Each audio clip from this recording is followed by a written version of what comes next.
ஒரு 4 நாட்களுக்கு முன்னால் தொலைபேசியில் மிரட்டல் வருது. உன்னை கழுத்தை அறுத்து கொன்றுவோம், அதற்கான எல்லா வேலைகளும் முடிக்கணும்.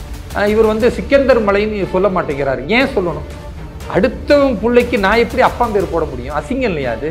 இதுதான் மதக்கலவரத்தை உருவாக்குமே தவிர, சும்மா நீங்கள் எப்போ பார்த்தாலும் இஸ்லாமியர்களுக்கு எதிராக சங்கிகள் இருக்கிறார்கள்னா கோபம் வர வேலை செஞ்சேன்னா கோபம் வரத்தானே செய்யும். இவர்கள் வரும்பொழுது நிச்சயமாக ஆக்ரோஷமாக தான் பேசுவாங்க. இஸ்லாமியர்கள் இப்படி ஒரு சிக்கந்தர் மலை என்று சொல்வதை ஏற்றுக்கொள்ள முடியாது என்பதை வெளிப்படையாக பேசுவாங்க. உடனே இவங்க என்ன பண்ணுவாங்க பார்த்தீங்களா, உத்தரப்பிரதேசத்திலிருந்து யோகியை கூட்டிட்டு வந்து இங்கே உள்ள இஸ்லாமியர்கள் அச்சுறுத்துகிறார்கள். ஆனால் திமுகவோட குற்றச்சாட்டு என்னென்னா, திருப்பரங்குன்றத்தில் நடந்த பிரச்சனைக்காக தான் இது மதக்கலவர தமிழ்நாட்டில் ஏற்படுத்தணுங்கிறதுக்காக தான் இந்த மாநாட்டை நடத்துகிறாங்க அப்படின்ற மாதிரி குற்றச்சாட்டு இருக்கிறாங்களே சார். எது மதக்கலவரம்? திருப்பரங்குன்றம் முருகன் மலை, ஸ்ரீ கந்தர் மலை என்று 1000 ஆண்டுகளுக்கு மேலாக அந்த மக்கள் வணங்கி கொண்டு இருக்கிறார்கள். 2000 ஆண்டுகளுக்கு மேலாக அந்த கோவில் இருக்கிறது என்பதற்கான சான்றுகள் இருக்கிறது.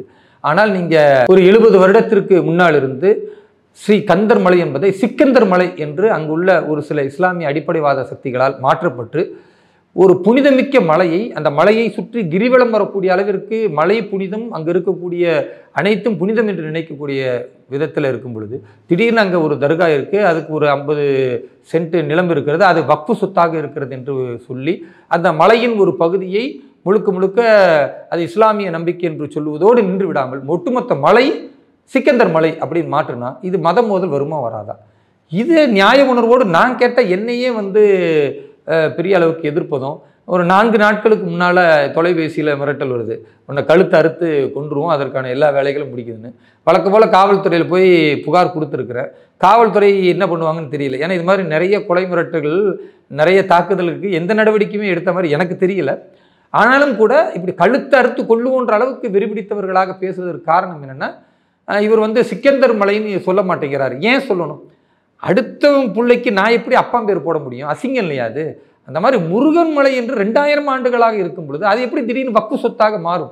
வேண்டுமென்றால் அன்றைய காலத்தில் அந்த சிக்கந்தர் அவுலியான்னு சொல்லக்கூடிய ஒரு நல்லவர் இறந்து போயிருப்பார். அந்த இறந்தவர் நினைவாக அங்கே ஒரு தர்கா கட்டியிருப்பாங்க. அது அன்றைக்குள்ளே இந்துக்கள் இடம் கொடுத்துருக்காங்கன்னா பெருந்தன்மையாக கொடுத்துருக்குறாங்க. அந்த பெருந்தன்மையாக கொடுத்த இடத்த நீங்கள் ஒரு அவங்களுடைய நம்பிக்கைக்குரியவர்களாக, நன்றிக்குரியவர்களாக இந்துக்களுக்கு இல்லாமல் திடீர்னு சிக்கந்தர் மலை என்று சொல்லுவதும், அந்த ஆன்மீக மலையில் ஆடு அறுத்து பலியிடுவது அப்படின்றதும், இதே நவாஸ்கனி போன்ற பாராளுமன்ற உறுப்பினர்கள் அங்கே போய் பிரியாணி சாப்பிட்டு அந்த மலையின் புனிதத்தை கெடுப்பதும், இதுதான் மதக்கலவரத்தை உருவாக்குமே தவிர, சும்மா நீங்கள் எப்போ பார்த்தாலும் இஸ்லாமியர்களுக்கு எதிராக சங்கிகள் இருக்கிறார்கள்னா கோபம் வர வேலை செஞ்சேன்னா கோபம் வரத்தானே செய்யும். அப்போ அவன் 2 வார்த்தை கூட பேச தானே செய்வான். பார்த்தீங்களா பேசிட்டாங்களே அப்படின்னா, பேசுவதற்கு யார் அந்த செயலை ஏற்படுத்தணும்? எவ்ரி ஆக்ஷன் மறுபடி ரியாக்ஷன் உங்களுக்கு இருக்கத்தானே செய்யும். அப்போ நீங்கள் ஒரு விஷயத்தை தூண்டி விட்டுட்டு ஒருத்தனை கிள்ளி விட்டுட்டு அவன் அழுகிறான் அப்படின்னா, கில்லுனா அழுவான், வலிச்சா அழுக தானே செய்வான். அப்போ தமிழகத்தை பொறுத்த வரைக்கும் ஒரு இந்துக்கள் அழுகிறார்கள் அப்படின்ற ஒரு நிலையை ஏற்படுத்தினது யார்? இந்துக்களை உணர்ச்சி வசப்படுத்த முயல்வது யார்? எல்லாமே திமுகவுடைய ஆட்சியில். இந்த பக்கம் சிறுபான்மை மக்களை அச்சமூட்டி தூண்டி விடுவதும், உங்கள் உரிமைக்காக நீங்கள் சும்மா கத்துற மாதிரி கத்துங்கன்னு கத்த வைத்து இங்கே இந்துக்களுடைய உரிமை பறிபோகும் பொழுது இது மாதிரியான மாநாடுகள், இது மாதிரியான குரல் அவசியம். குறிப்பாக உத்தரப்பிரதேசனுடைய மாநிலத்தின் முதல்வர் திரு யோகி ஆதித்யநாத் அவர்கள் வராங்க. அதே போன்று பவன் கல்யாண் அவர்கள், ஆந்திராவுடைய துணை முதல்வர், அவர் கலந்துக்கிறார். இன்னும் பல முக்கியமானவர்கள் வருகிறார்கள் என்ற எதிர்பார்ப்பு இருக்கிறது. இவர்கள் வரும்பொழுது நிச்சயமாக ஆக்ரோஷமாக தான் பேசுவாங்க. இஸ்லாமியர்கள் இப்படி ஒரு சிக்கந்தர் மலை என்று சொல்வதை ஏற்றுக்கொள்ள முடியாது என்பதை வெளிப்படையாக பேசுவாங்க. உடனே இவங்க என்ன பண்ணுவாங்க பார்த்தீங்களா, உத்தரப்பிரதேசத்திலிருந்து யோகியை கூட்டிட்டு வந்து இங்கே உள்ள இஸ்லாமியர்கள் அச்சுறுத்துகிறார்கள். இஸ்லாமியர்களை அச்சுறுத்தலை. அதனுடைய அர்த்தம் என்னன்னா, இஸ்லாமியர்கள் இதை சொந்தம் கொண்டாடுகிறார்கள். அப்படி சொந்தம் கொண்டாடுவதற்கு காரணம் இந்த திமுகவையும் அடிக்கணும். அதே நேரத்தில் இஸ்லாமியர்கள் புரிந்து கொள்ள வேண்டும் என்பதற்காக சில விஷயங்கள் அங்கு பேசப்படலாம். அது எதுவாக இருந்தாலும் என்னை பொறுத்தவரை மத நல்லிணக்கம் என்பது 2 கரங்கள் ஒன்று சேர்ந்தால்தான்.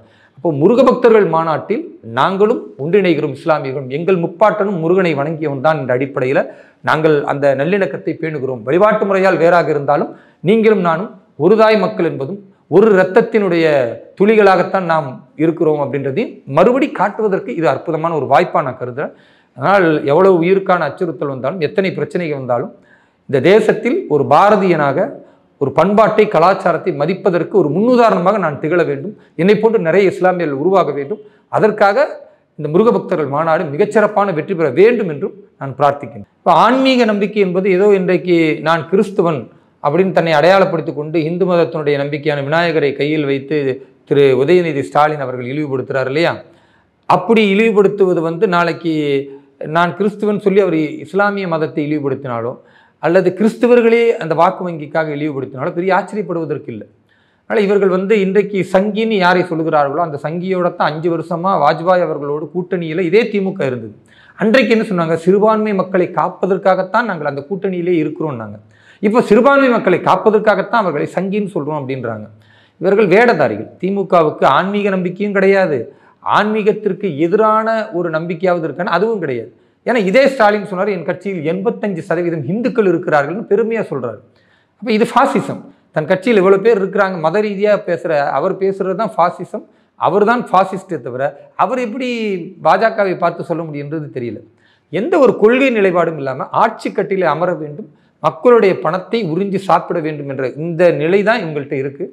அதனால் இவர்கள் என்ன மாதிரியான கேவலமான பேச்சுக்களை பேசினாலும் அதை பற்றி முருக பக்தர்களோ தமிழகத்தில் உள்ள ஆன்மீக நம்பிக்கை உள்ளவர்களோ யாருமே ஏற்றுக்கொள்ள மாட்டார்கள். குறிப்பாக என்னை போன்ற இஸ்லாமியர்கள் நிறைய பேர் இந்த முருக பக்தர் மாநாட்டில் கலந்து கொள்ள போகிறோம். அதற்கு காரணம் என்னென்னா, அது முழுக்க முழுக்க ஆன்மீக மாநாடாக இருந்தாலும் இந்த ஆன்மீகத்தின் பெயரால் இஸ்லாமியர்களையும் கிறிஸ்தவர்களையும் பிரிக்கிற ஒரு நிலைப்பாட்டை திமுக எடுத்துக்கொண்டிருக்கிறது. அப்படி கிடையாது. எங்கள் தொப்புள் குடி உறவுகளான இந்துக்களோடு நாங்கள் இணைவதற்கு காரணம், அவர்களுடைய அந்த மாநாட்டில் ஒன்றிணைவதற்கு காரணம், எங்கள் முப்பாட்டன் முருகனை வணங்கியவனாகத்தான் இருக்கிறான்.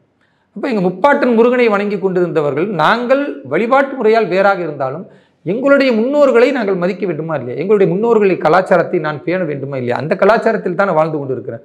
அப்போ அதில் எனக்கும் பங்கு இருக்கிறது. நான் முருகனை வழிபடாமல் இருக்கலாம், ஆனால் என் முன்னோர்கள் வழிபட்டு இருக்கிறார்கள் பொழுது அவர்களுடைய உணர்வுகளும் உரிமைகளும் பறிபோகும் பொழுது அவர்களுக்காக இஸ்லாமியனாக இஸ்லாமிய நம்பிக்கையோடு தேசபக்தனாக அந்த முருக பக்தர்கள் மாநாட்டில் மக்களோடு மக்களாக கலந்து கொள்வதில் நான் பெருமைப்படுகிறேன். நான் மட்டுமல்ல, நிறைய இஸ்லாமியர்கள் நிறைய கிறிஸ்தவர்கள் முருக பக்தர்கள் மாநாட்டில் கலந்து கொள்ளப் போகிறார்கள்.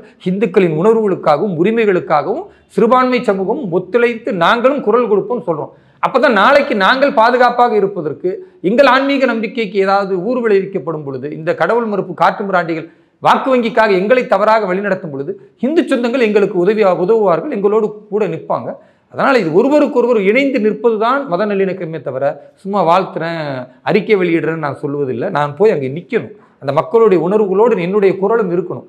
அப்படிப்பட்ட உண்மையான ஒரு அற்புதமான மத நல்லிணக்கத்தை உருவாக்க வேண்டும். அதற்காக நிச்சயமாக முருக பக்தர்கள் மாநாட்டில் நான் உட்பட ஏராளமான இஸ்லாமியர்கள் கிறிஸ்தவர்களும் கலந்து கொள்வார்கள். அவர்கள் கந்தர் சஷ்டி கவசத்தை ஓங்க ஒலிக்க சொல்லட்டும். அந்த குரலோடு நாங்களும் இணைந்து கொள்கிறோம் என்பதுதான் எங்களுடைய அற்புதமான நிலைப்பாடு.